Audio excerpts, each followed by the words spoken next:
சிறுகடிக்க ஆசை சரியில்லை டுடே எபிசோடில் நம்ம மனோஜை வந்து சுற்றி எல்லாருமே சிரிக்கிற மாதிரி அவரே வந்து கனவு கண்டுறாங்க. அதுக்கு அடுத்ததாக எல்லாரும் போங்க, யாரும் என் கண்ணு முன்னாடி நிற்காதீங்க, என்னை பார்த்து சிரிக்காதீங்க அப்படின்னு சொல்லிட்டு மனோஜ் வந்து சத்தம் போட்டுட்ருக்காங்க. அதுக்கு அடுத்ததாக விஜயா இருந்துட்டு கதவை தட்டுறாங்க. மனோஜ் எந்திரிச்சு பார்க்குறாரு, சுற்றி யாரும் இருக்கிறதில்ல. அதனால் போயிட்டு என்னாச்சுமா அப்படின்னு சொல்லிட்டு கதவை ஓப்பன் பண்ணி பார்க்குறாங்க. அம்மா எல்லாரும் சேர்ந்து என்னை ஏமாற்றிட்டாங்கம்மா, என் வாழ்க்கையே போச்சுமா அப்படின்னு சொல்லிட்டு மனோஜ் இருந்துட்டு ரொம்பவே ஃபீல் பண்ணி அழுகவும், நீ எதுக்காகவும் கவலைப்படாத, அவள் போயிட்டு போகிறாடா, அம்மா நான் இருக்கேன்டா, நான் உன்னை பார்த்துக்கிறேன், யாரும் உன்னை எதுவுமே சொல்லாத மாதிரி கேட்காத மாதிரியும் நான் பார்த்துக்கிறேன்டா, அம்மா இருக்கேன்டா கூட அப்படின்னு சொல்லிட்டு விஜயா இருந்துட்டு மனோஜை வந்து சமாதானம் பண்ணிக்கிட்டு இருக்காங்க. அதுக்கு அடுத்ததான் இந்த சைடு நம்ம மீனா இருந்துட்டு ஒவ்வொன்றா யோசிச்சுட்டு வந்துக்கிட்டே இருக்காங்க.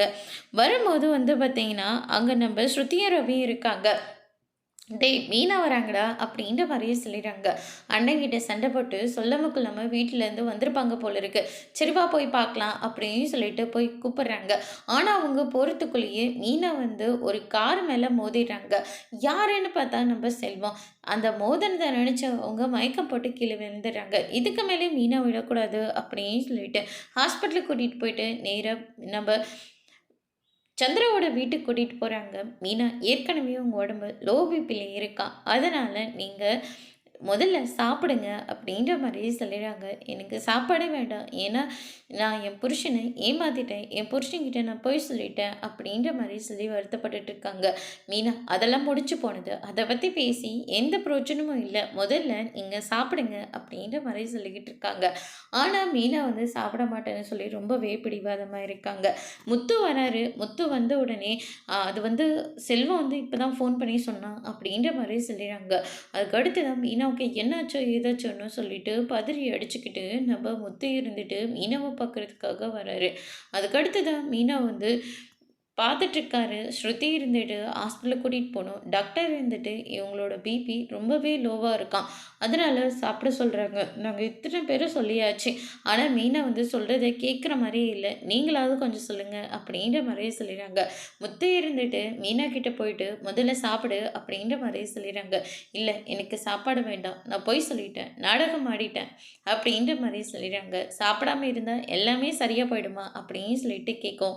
எதுவுமே சரியாக போக போகாது, ஆனால் இது எனக்கு நானே கொடுத்துக்கிற தண்டனை அப்படின்ற மாதிரி மீனா வந்து சொல்லிடுறாங்க. அதுக்கடுத்து தான் சந்திரா இருந்துட்டு, மாப்பிள்ளை நீங்களாவது கொஞ்சம் சொல்லி சாப்பிட வைங்க, நான் இப்போ என்ன அவகிட்ட சொல்லாமே இருந்தேன், சொல்லிட்டு தானே இருந்தேன், அவள் தானே ரொம்ப பிடிவாதமாக இருக்கா, இருந்துட்டு போட்டோம் விடுங்க, நம்ம என்ன ஊட்டியை விட முடியும், இல்லை மடியில் தூக்கி வச்சு கொஞ்சம் முடியுமா அப்படின்ற மாதிரி முத்து வந்து சொல்லிட்டு அவர் பாட்டுக்கு போய் வெளியே நின்றுக்கிறாரு.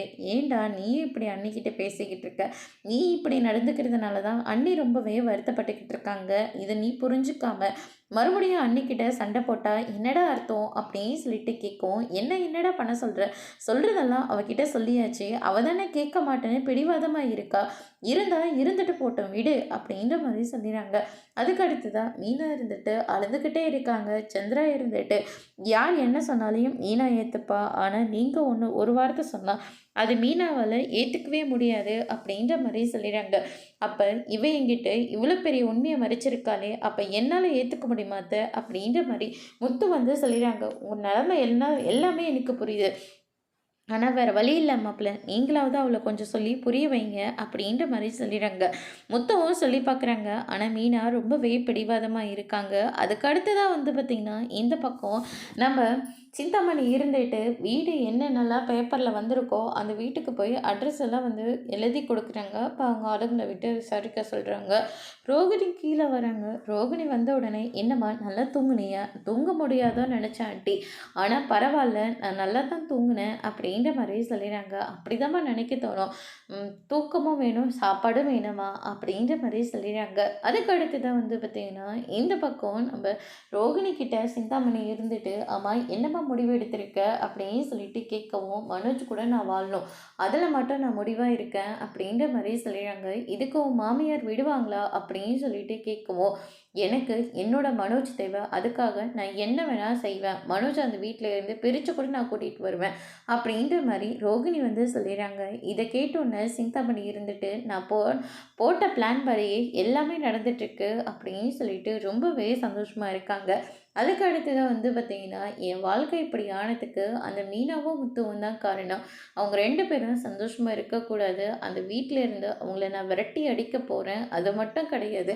அவ்வளோ தூரம் நான் கெஞ்சி கேட்டோம். அவங்க முத்துக்கிட்ட எல்லா விஷயத்தையும் சொல்லியிருக்காங்க. இதுக்கு மேல அவங்கள நான் நிம்மதியாவே வாழ விட மாட்டேன் அப்படின்ற மாரி சொல்லிக்கிட்டு இருக்காங்க. இதுதாம்மா நானும் எதிர்பார்த்தேன் அப்படின்னு சொல்லிட்டு சிந்தாமணி ஒரு பக்கம் சொல்லிக்கிட்டு இருக்காங்க. அதுக்கு அடுத்ததான் வந்து பார்த்தீங்கன்னா, நான் முடிவு எடுத்துட்டேன். நான் மனோஜ் கூட சேர்ந்து வாழணும். என் வாழ்க்கை இந்த மாதிரி ஆனதுக்கு அந்த மீனா தான் காரணம். அந்த மீனாவையும் முத்துவையும் நான் சும்மாவே விடமாட்டேன் அப்படின்ற மாரி ரோகிணி வந்து சொல்லிடுறாங்க. சரிம்மா நீ போய் முதல்ல ஃப்ரெஷ் அப் ஆகு அப்படின்னு சொல்லிட்டு, நீ இந்த வீட்டில் இருக்க வேண்டாம் அப்படின்ற மாரி சொல்லிடுறாங்க. இதை கேட்டோன்னே ரோகிணி வந்து பயங்கரமாக ஷாக் ஆகுறாங்க. அப்படின்னா நீங்களே என்னை வீட்டை விட்டு வெளியே போக சொல்கிறீங்களா? ஐயோ! நான் எப்படிம்மா அப்படிலாம் சொல்ல முடியும்? அப்படியெல்லாம் சொல்லலை. என் வீடு இன்னொன்று இருக்குது. அந்த வீட்டில் நான் உன்னை தங்க வைக்கிறேன். உனக்கு தேவையான எல்லாத்தையும் நான் செஞ்சு கொடுக்குறேன். ஆனால் நீ என்ன நினைக்கிறியோ அதை நீ அந்த வீட்டிலேருந்து செய். இந்த வீட்டில் இருந்தேன்னா கண்டிப்பாக மாஸ்டருக்கு தெரிஞ்சுன்னா அவங்க ரொம்ப வருத்தப்படுவாங்க அப்படின்ற மாதிரி சொல்லிடுறாங்க. சரிங்க ஆண்டி அப்படின்னு சொல்லிட்டு ரோகிணியும் அங்கேருந்து கிளம்புறாங்க. அதுக்கு அடுத்ததாக வந்து பார்த்திங்கன்னா, எதுக்காக அக்கா நீங்கள் இந்த பொண்ணு மேலே இவ்வளோ அக்கறையாக இருக்கீங்க அப்படின்னு சொல்லிட்டு கேட்கவும், இங்கே பாரு நான் என்ன அந்த மாஸ்டர் கிட்ட தேவையில்லாமல் யோகா கற்றுக்கிறதுக்கும் டான்ஸ் ஆடுறதுக்குமா போயிட்டுருக்கேன். அதில் அந்த மீனவை பழி வாங்குறதுக்கு ஒன்றா இருந்தாலையும் அந்த வீடு ரொம்பவே பழைய காலத்து வீடு.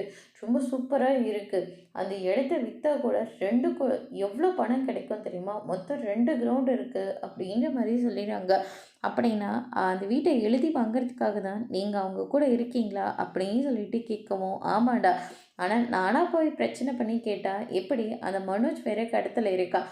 நானே பணம் கொடுக்குற மாதிரி கொடுத்துட்டு அது வட்டி மேலே வட்டி போட்டு குட்டி மேலே குட்டி போட்டு அந்த வீட்டை நான் என் பேருக்கு மாற்ற போகிறேன் அப்படின்னு சொல்லிட்டு நம்ம சிந்தாமணி வந்து ரொம்பவே சந்தோஷமாக வந்து சொல்லிக்கிட்டு இருக்காங்க.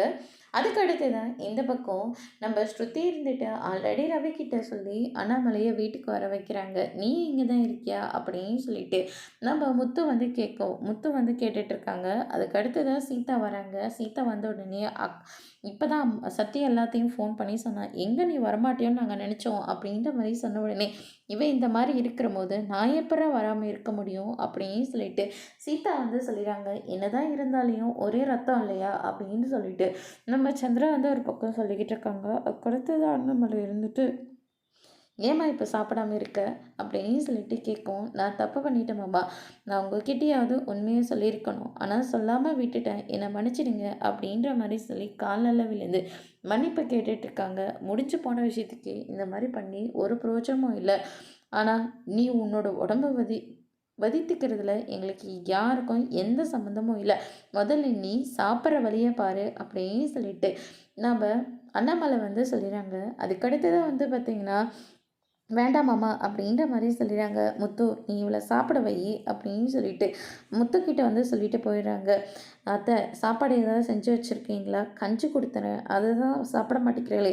கஞ்சியில் போய் என்ன இருக்குது நான் பார்த்துக்கிறேன் அப்படின்னு சொல்லிட்டு சாம்பாரெல்லாம் ஊற்றி எடுத்துகிட்டு வந்து சாப்பிடு நீ அப்படின்ற மாதிரி சொல்லி கொடுக்குறாங்க. ஆனால் மீனா இருந்துட்டு வேண்டாம் அப்படின்ற மாதிரி சொல்லிடுறாங்க. உனக்கு வேண்டானா எனக்கும் வேண்டாம். நானும் நேற்று இருந்து சாப்பிடவே இல்லை. நீங்கள் எங்கே சாப்பிடல?